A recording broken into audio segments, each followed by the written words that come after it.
Bon matin Facebook, j'espère que vous allez bien. Live 13 sur 365 et je viens à peine de me lever, donc je prends mon café avec vous à l'extérieur au soleil. Et ce matin, j'avais envie de te parler de ce qui m'est monté quand je me suis réveillée. Je me suis réveillée vers 10h15, 10h30 je crois. Et première réflexion que j'ai eue, c'est fait moi, il est tard, hein? Comme je me lève tard. Fait que là, c'est comme ma réflexion, ça a vraiment été comme OK, et j'étais fatiguée. C'est correct que je me lève tard, que je récupère mon sommeil de la semaine. Et puis, des fois, moi, j'ai des phases du pourquoi. Des fois, j'ai l'air d'un enfant de 4 ans qui est dans sa phase du pourquoi parce que quand j'ai pris conscience qu'on pouvait être programmé, quand j'ai pris conscience qu'à l'intérieur de nous, il y a une certaine programmation qui est faite, du bien, du mal, du correct, pas correct, je me suis mis à tout re-questionner. Puis je le fais encore, puis tout le temps, constamment, pour voir est-ce que c'est une programmation que j'ai ou est-ce que c'est vraiment parce que c'est une question par rapport à mes valeurs et tout.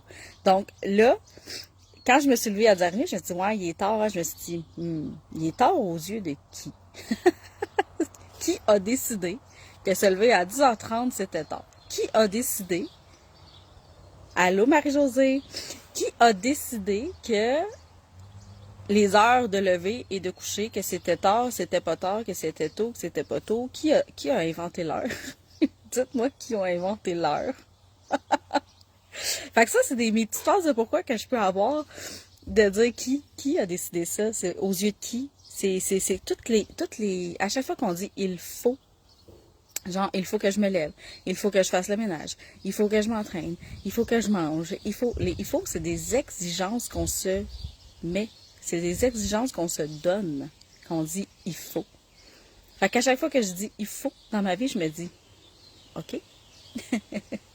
Je m'exige ça aux yeux de qui? Nous sommes envahis de programmation, envahis complètement, Marie-Josée. Et oui, effectivement, quand tu commences à prendre conscience de ça, tu fais comme, oh wow, c'est incroyable à quel point on est programmé. On s'en rend pas compte parce que, tu sais, notre programmation, elle est faite quand on est tout petit, quand on est jeune, par les croyances de nos parents, par les croyances de nos familles, parce qu'on écoute à la télévision, parce qu'on entend à l'école, les règles qu'on a au niveau scolaire, tout ça nous programme, nous, en tant qu'adultes. Puis là, quand on commence à se déprogrammer, à se poser des questions, des fois, tu fais comme, OK, parce que je peux-tu comme... Je peux-tu essayer d'être un peu plus près de mon essence, de qui je suis vraiment? Comme ça, là, tu sais, les matins, moi, je suis quelqu'un qui est plus, je dirais, un oiseau de soir que de matin. Puis ça a été long avant que j'accepte que moi, les matins, j'aime les matins, mais moi, je suis quelqu'un qui est pas très productive le matin. Peut-être à partir de 10h, 11h, je vais être plus productive. Mais le soir, par exemple, entre 6 heures et 9, 10, 11 heures, je peux comme travailler comme sur mes projets, sur mes programmes, sur mes masterclass, comme sans arrêt. Fait que quand j'ai réalisé ça, quand j'ai accepté que c'était ma façon de fonctionner, c'était mon cycle à moi, je me suis dit, OK, je suis comme pas adaptée à ce qu'on veut que je sois dans la société. Mon horaire n'est pas adapté à ça. Puis, je me suis déjà fait dire, moi, tu pourrais travailler de soir. Là, je suis comme, ouais, c'est pas pareil, travailler de soir, puis décider de travailler sur quelque chose qui te passionne. J'ai déjà travaillé de soir. Puis c'était pas plus le fun. C'est un long travail, mais c'est lorsqu'on se déprogramme qu'on développe notre plein potentiel, exactement. Quand tu commences à comprendre comment tu fonctionnes, c'est quoi toi, tu sais, c'est qu'est-ce que tu fais dans ton plein potentiel, c'est quoi ton horaire, c'est quoi tes forces, c'est quoi tes faiblesses, au lieu d'essayer de te forcer à avoir des forces que t'as pas ou des faiblesses que t'as pas, puis là tu te forces, fait que plus tu te forces, plus c'est fatigant, plus t'es fatigué parce que t'es toujours à contre-courant de ce que t'es vraiment, fait que plus tu vas développer ça, cette déprogrammation-là, plus aussi tu vas t'accepter dans l'amour inconditionnel.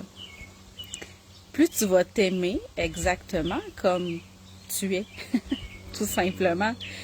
Si j'accepte pas de me lever tard le matin, puis je suis toujours en train de me taper sur la tête, parce que je me dis, bon, je me sens encore levé trop tard, puis là, je vais gâcher ma journée, puis là, je suis pas en train de m'aimer, là. Je suis pas en train de me donner de l'amour, là. Je suis juste en train de me taper sur la tête, puis de m'accuser, puis de me juger. On n'est pas ici pour ça. On n'est pas ici à expérimenter notre vie pendant, en moyenne, 82 ans pour la majorité, pour me taper sur la tête, puis me dire j'aurais donc dû, ou j'aurais dû faire ça, ou j'aurais dû, ou je devrais être comme ça, je devrais être comme ci, je devrais être comme ça, je devrais. Je devrais, c'est pas ma préférence, mais j'ai pas le choix, c'est ça qu'on veut de moi. Je devrais. Non. Apprenons à s'aimer, à accepter nos différences. C'est ce qui fait qu'une collectivité est complète. C'est ce qui fait que notre collectivité, elle est puissante, parce que si chaque personne accepte ses propres différences, puis a ses propres différences, ben à quel point on peut s'unir ensemble. Il faut suivre ce qu'on ressent exactement. Il faut comme tout déconstruire ça, tout ce qui est cristallisé à l'intérieur de ça au niveau de sa programmation, pour aller voir quelle est ton essence, parce que clairement, on n'est pas dans notre essence, on n'est pas nous-mêmes avec ces programmations-là. Merci Marie-Josée. Fait que c'est vraiment ça. Fait que c'est vraiment prendre conscience de ta programmation, prendre conscience, devenir un enfant de 4 ans. Moi, je dis toujours, il faut devenir un enfant de 4 ans qui questionne tout. Mais pourquoi je dois me lever le matin pour aller travailler? Est-ce que c'est vraiment ma préférence d'aller travailler? Qui a dit que le chiffre normal, c'est le 8 à 5? Qui a décidé ça un jour? Je veux savoir c'est qui. Je fais souvent des recherches Google en me disant c'est qui a inventé l'heure? Qui a inventé ça? J'aime pas ça, moi, avoir une heure. J'aime ça me fier à mon propre ressenti dans ma journée. Donc, c'est vraiment comme... Des fois, je fais vraiment des recherches. Hein. C'est qui? Ça vient d'où? C'est comme... Qui a décidé qu'il y avait des frontières entre les pays? Qui a décidé ça? C'est comme... C'est la merde, les frontières. Fait que c'est vraiment comme... Je questionne tout. Devenir des enfants de 4 ans, c'est ce qui va te permettre de te déprogrammer, parce que t'es comme... Ben moi, je veux pas ça. J'en veux pas de ça. Je veux pas croire à ça, parce qu'on y a cru, tu sais. On a accepté qu'on y a cru. On a cru que c'était ça qui était correct. Toutes les notions de bien, de mal, de correct, pas correct que tu as dans ta tête, c'est une programmation. C'est une programmation. Puis quand tu es dans le mauvais, puis quand tu es dans le pas correct, c'est là que tu vis de la culpabilité, puis que tu te tapes sur la tête, puis tu t'exiges d'être le contraire. Puis là, tu vas te forcer à être le contraire. Mais quand tu te forces à être quelque chose que tu n'es pas, c'est pas de l'amour de soi. Vivre de nos passions, ce qui nous fait vibrer, c'est ça, vivre, exactement. Vivre, c'est pas avoir une vie... Je disais ça justement dans un autre de mes lives, que la ligne de vie, quand t'es à l'hôpital, puis t'es plugué sur le truc là, qui dit comme ton cœur qui bat, elle fait ça comme ça. En haut, en bas, en haut, en bas, en haut, en bas, en haut, en bas, en haut. Vivre des hauts, des bas. Apprendre à se connaître. Vivre des situations. Vivre des émotions. C'est ça, vivre. Ça prouve que tu es en vie. Si c'est comme une ligne droite, là, comme tu cherches la ligne droite. Tu cherches la ligne droite qui fait comme moi, je veux qu'il m'arrive rien. Je veux pas vivre d'événements difficiles. Je veux pas vivre trop de haine. Je veux pas être trop intense. Quand ta ligne est droite, là, c'est signe que tu décides. Que tu ne vis pas. On est fait pour expérimenter. Oui, ça fait mal des fois. Oui, c'est souffrant.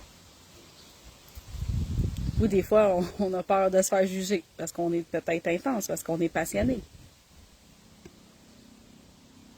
Aux yeux de qui? Qui a décidé ce qui était correct, pas correct? C'est qui? Dites-moi là, c'est qui? Dites-moi là, c'est qui? Qui a décidé ce qui était correct, pas correct? Je parlais de ça dans mon programme femme l'autre fois. Je dis, qui a décidé c'était quoi la tenue professionnelle pour aller au travail? C'est qui a décidé ça? Dites-moi là. Parce que je suis pas bien, moi, là-dedans. J'adore ta vision. Ah, merci, Marie-Josée. Ça me va droit au cœur. Merci beaucoup. J'apprécie. Mais c'est ça, fait que c'est comme qui a décidé ça? Qui a décidé que c'était bien d'avoir plein d'argent puis que c'était mauvais d'être endetté? Dites-moi qui a décidé ça? Pourquoi tu serais une mauvaise personne parce que tu as des dettes puis que celle qui en a pas, c'est une meilleure personne? Qui a décidé ça? Je sais pas c'est qui.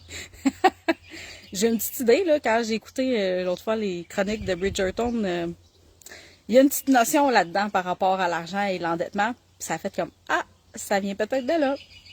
Mais c'est vraiment commencer à être des enfants de 4 ans qui questionnent tout. Qui a décidé que si moi je décide d'avoir un travail différent, c'est pas correct. Si moi je décide de sortir du fonds de pension, assurance collective et puis je décide de vivre dans l'insécurité totale, que c'était quelque chose de mauvais. Qui a décidé que c'était mauvais? C'est mauvais pour la personne qui va te donner un avertissement. Sauf que ce qui arrive souvent, c'est qu'on n'arrête pas de parler ces temps-ci de accueillir la différence, de s'unir, d'accepter les gens différents, d'accepter toutes la différence, en fait, là, tous les gens qui sont pas comme les autres.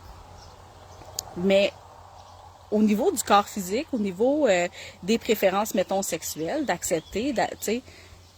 Mais quand tu es différent au niveau du travail, quand tu es différent au niveau de ta pensée, au niveau de ton opinion, au niveau, c'est comme, où est-ce qu'on l'accepte, cette différence-là, encore aujourd'hui?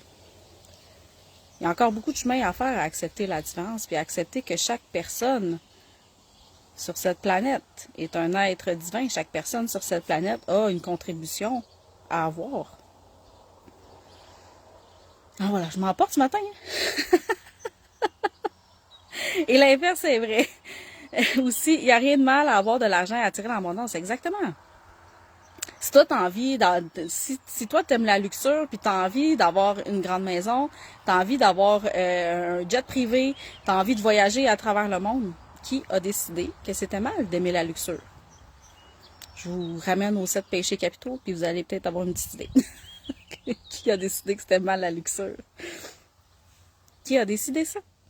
Est-ce que j'y ai droit, moi? Oui, j'ai droit. T'as le droit d'être tout ce que tu veux, t'as le droit de faire tout ce que tu veux, t'as le droit d'avoir tout ce que tu désires. Si c'est fait dans l'amour, pour toi. Si ça te représente toi, si c'est par amour pour toi que tu le fais, fais tout ce que tu veux. Sois tout ce que tu désires. Tout simplement. Donc, tout ça pour dire que ce matin, je me suis levée à 10h30 environ et que c'était pas genre, j'ai eu une pensée. Mon ancienne programmation a fait comme, ben là j'ai fait, non, j'avais besoin de sommeil. J'avais besoin de sommeil. C'est tout. Je prends mon café, tranquille, dehors. C'est merveilleux. Avec les petits chants d'oiseaux. Je sais pas si vous les entendez. Oh my God, la religion a décidé trop de choses. Oh oui. Oh oui. C'est un sujet sur lequel je pourrais partir encore pendant au moins 1 heure.